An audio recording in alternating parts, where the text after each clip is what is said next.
Tired of struggling to create a WordPress registration form with admin approval? From your WordPress dashboard, all you have to do is go to Create a Post, and then from here, add the form fields first name, last name, email, and US states. Remember to remove any unnecessary form fields and organize the remaining ones neatly. From here, you'll want to rename the Create Post button to better reflect the purpose of your form, typos notwithstanding. From here, you'll want to set up the admin email action, providing the email address of the person who will be receiving the notifications, ensuring they have a user role that allows them to edit and publish posts on your site. And for the to address, we'll choose the admin email. And moving over to the Create a Post action, we'll ensure that our post type is set to posts, and then under post title, we'll select first name merge tag.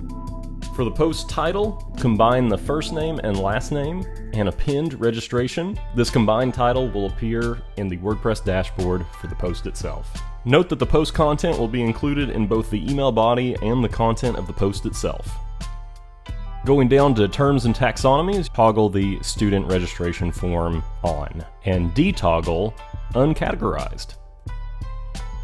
Then we can alter our post status from draft to pending review and then hit done.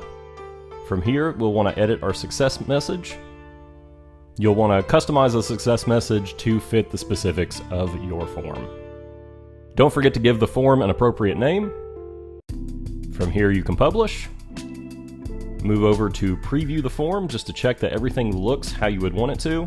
Now we're going to fill out the form to test the submission, and voila, we have a submission. Then moving over to the Submissions tab under the Ninja Forms dashboard, you can check that your submission went through successfully, and the email inbox that you denoted in the setup should now have a new email notification.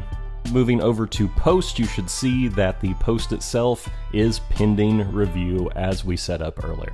From here, you can even edit the post to review all the details, uncheck the pending review, and set the visibility to private. And don't forget to publish your changes by clicking Update in the top right-hand corner. And we'll go ahead and fill out another.